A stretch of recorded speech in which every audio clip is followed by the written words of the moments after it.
However, there is one very big difference, and that difference is Gaza is no more. There is no Gaza. There's about 50 million tons of rubble in Gaza, mixed with toxic substances and unexploded ordnance. The international agencies say it would take until 2050 just to clear out the rubble in Gaza. Welcome back to the channel. Good to see you here. So today we're breaking down an absolutely explosive segment where Piers Morgan sits down with Dave Smith, an IDF spokesman, and Professor Norman Finkelstein to discuss accountability, intelligence failures, and the complete destruction we're seeing in Gaza. This gets heated when they start questioning how billions of dollars ended up funding the very organization being fought against, and why international journalists are still banned from verifying what's actually happening on the ground. The statistics that get dropped here are genuinely shocking. You're going to want to see this all the way through because the final points about rebuilding versus reality are something most people aren't talking about yet. Oh. And drop a comment telling me what part of the world you're tuning in from. I genuinely love seeing how global this community is getting. All right, let's get into it. I actually think when all this is over, and hopefully we're at the beginning of the end, when it is all over, and we look back on how the Mossad, in particular, the world's supposedly most brilliant intelligence agency, did not know that 500 miles of tunnels were being built by Hamas, or question why that might be, and had no apparent knowledge of any attack of the scale that happened on October the 7th, and no one can explain why it took so long on that day for Israel to properly defend itself. All of these things seem pretty inexplicable for the most superior armed force in the Middle East. No question. But now that we've recovered, the most sophisticated. Was October 7th, which you condemned. My point is, there's a lot of accountability to come to answer some of these questions. No question. But and there's no doubt. By the way, you talk about. Hang on. You talk about Qatar, but let's talk about also. I'm going to leave it with this because we have to move on. But if you look at what Netanyahu did in helping funnel billions of dollars to Hamas through Qatar, then he was trying to do divide and rule with the Palestinian Authority. It suited Benjamin Netanyahu to have the Palestinians split between these two groups. He actively encouraged it. But unfortunately, he created a monster that he didn't realize, or maybe he did, we don't know. He didn't realize the scale of the monster he created, or that it would come and do what it did on October the 7th. And there will be serious questions for Netanyahu when this is over, which may explain why he has perpetuated this war as long as he has, because he's also facing a criminal court case over corruption. Disagree, Piers. So there are. I don't think to agree. I'd like 1 minute. I've got to leave it there. I've got to leave it there. Dave, I'm sorry. 1 minute, half a minute to respond. We've run out of time, but no, that's just my overview. Maybe I'm wrong. It's not your overview. That's your opinion. Yes, my opinion. I will just say that in my opinion, in 20 seconds, with your permission, that Prime Minister Netanyahu has now carried out a war that has destroyed enemies throughout the Middle East and has put Hamas to the brink. And on that, you want to condemn him. On building Hamas, he made a mistake. On fighting Hamas, you cannot condemn him because that is what is going to protect Israel for the future. You should be pushing that Hamas is going to be destroyed so that Israelis can sleep at night. All right, let me give Dave Smith 20 seconds to respond. Super quick. When Hamas won the elections back in 2005, they didn't win with a majority in one single county. They had in one single area. They had a plurality, and they got in there. If Netanyahu had not been giving them hundreds of millions of dollars during that time period, it's quite possible Hamas wouldn't have even been in power on October 7th, and it wouldn't have happened. Well, they threw people off the rooftops of the building that opposed them and shooting them in the streets. Oh, yeah, they're bad. I think there are a lot of unanswered questions, and I hope we get to with Israel's money. I hope we get to the bottom of it. And one way to get to the bottom of it is to let international journalists into Gaza and do their jobs, which remains a disgrace that they're not allowed to. Piers, start by coming to Israel. I will take you to the kibbutzim. You'll smell the burnt flesh, and you'll understand. I don't need to be reminded how. I don't need to be reminded how awful that was. You need to smell the burnt flesh and see the dirt sitting through the bones, so you understand what we're fighting about. I don't need to do that because you're quarterbacking without seeing it. No, I don't need to do that. What I need is for international war correspondents whose job it is to do this to be allowed free, unfettered access into Gaza to verify all the claims the IDF are making, which at the moment they can make with impunity without anyone knowing if they're telling the truth. That has not happened in any modern war that I can recall. It is completely shameful, and the IDF and Israel's government should allow journalists to go in without following them everywhere they go and showing them a sanitized version of what they've done. And when they do that, if it turns out they've committed no war crimes, fine, I will say that. I'll have an open mind about this, but I have deep suspicions about what the Israeli government and the IDF have got up to in Gaza, given their continued ban of international journalists. It is completely outrageous that you won't let journalists go and do their jobs there. And there's a reason, I think, and I think it's a reason that Netanyahu feels very uncomfortable about admitting, which is he doesn't want journalists to find out what's really been going on. And maybe I'm wrong, but I don't think I am. I'm going to leave it there. Thank you both very much. Thanks, Piers. This is the accountability moment everyone needs to hear. When Piers Morgan brings up how the world's supposedly most brilliant intelligence agency did not know that 500 miles of tunnels were being built by Hamas, that's not just a question. That's an indictment, because you cannot claim to have the most sophisticated intelligence operation on the planet and then somehow miss 500 miles of underground infrastructure. That's not an oversight. That demands answers. And here's what makes this even more devastating. Piers then goes straight to the funding issue. He says if you look at what the Prime Minister did in helping funnel billions of dollars to Hamas through Qatar, you're talking about a deliberate strategy. This wasn't accidental. The leadership actively wanted Palestinians divided between two groups because it served a political purpose. And when Piers says he created a monster, that's exactly right. You can't spend years propping up an extremist organization and then act shocked when that strategy backfires catastrophically. Dave Smith hammers this home perfectly when he points out that if the Prime Minister had not been giving them hundreds of millions of dollars during that time period, it's quite possible Hamas wouldn't have even been in power on October 7th. Think about that. The very attack being used to justify everything that followed might not have even happened without years of strategic funding decisions. But the most powerful moment comes when Piers absolutely destroys the journalist ban argument.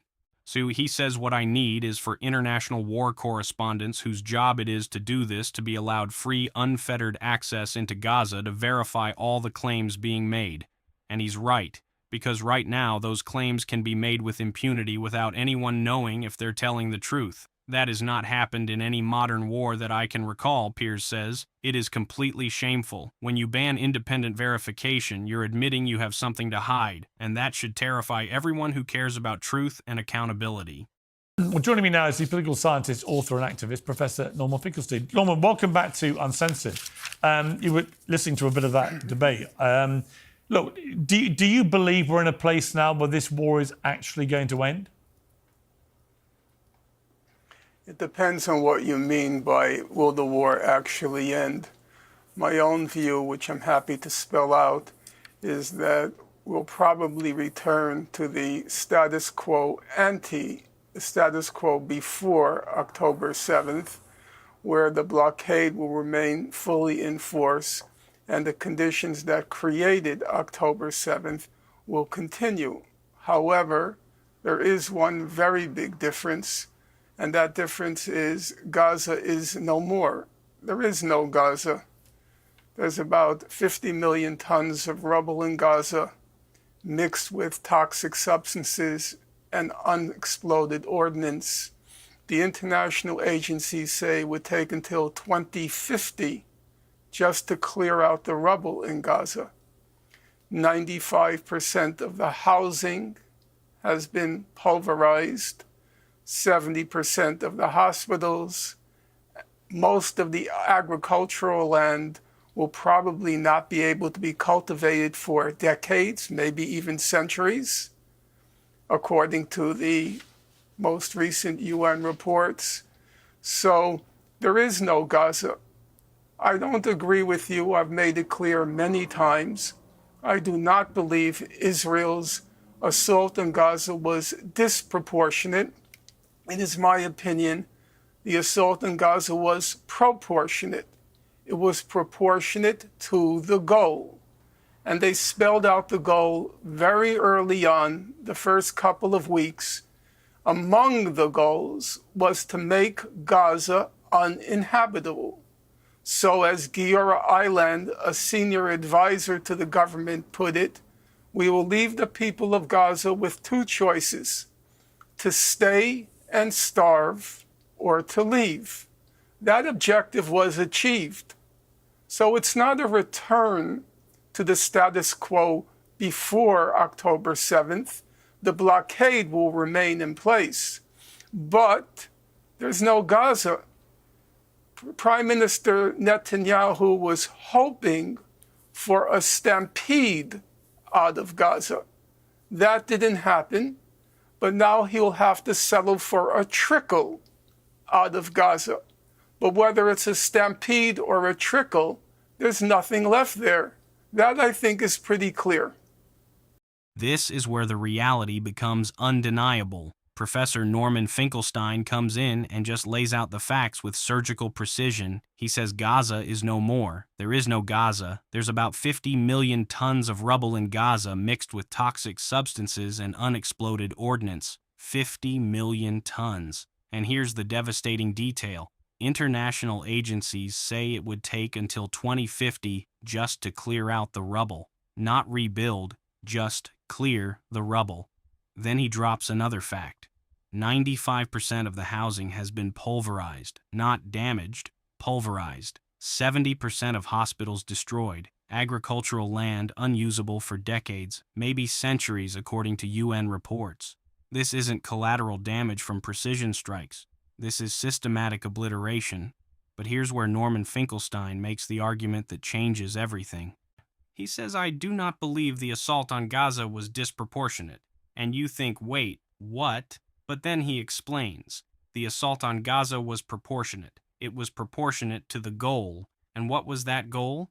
He quotes a senior advisor to the government saying we will leave the people of Gaza with two choices, to stay and starve or to leave. That objective was achieved, Norman says.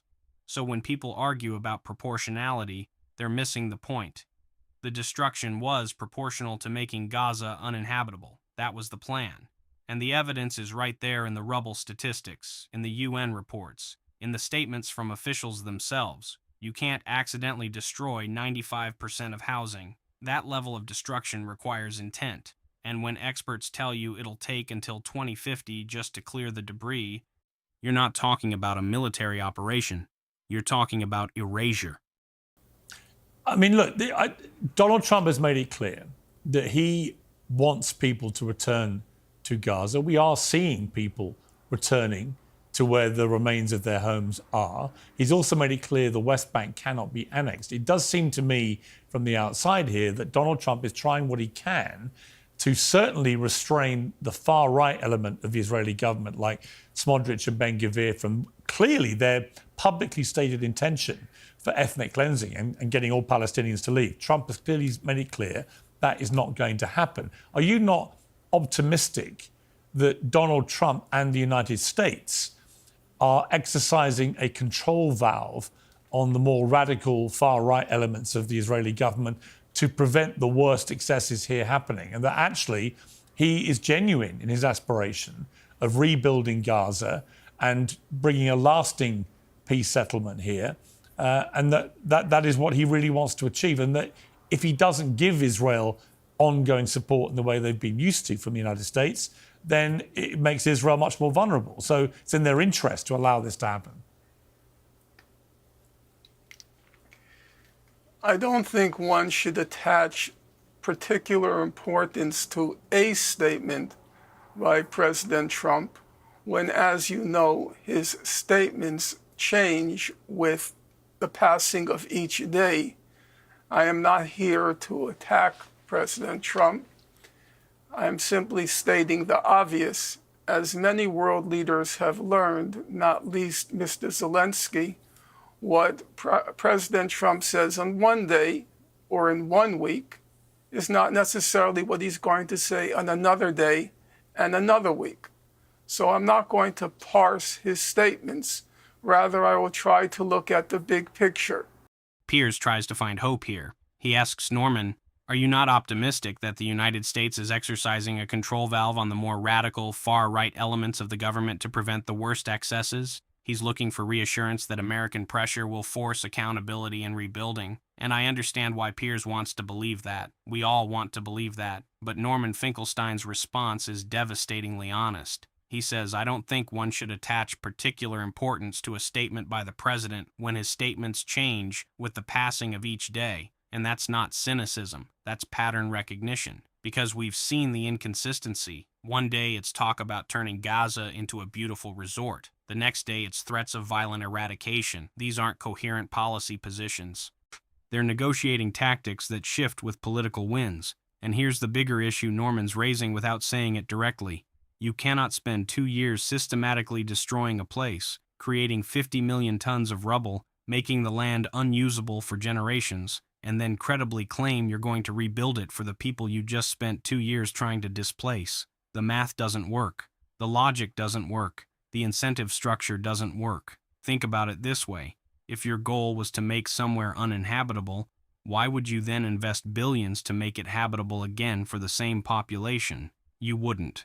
Which means either the destruction wasn't the goal, or the rebuilding promise isn't real. And based on the evidence Norman just laid out, the statistics from international agencies, the statements from officials about stay and starve or leave, we know which one is actually true. This is why Norman says he's looking at the big picture rather than parsing daily statements, because the big picture is 50 million tons of rubble. The big picture is 95% of homes destroyed. The big picture is land that won't be cultivable for decades.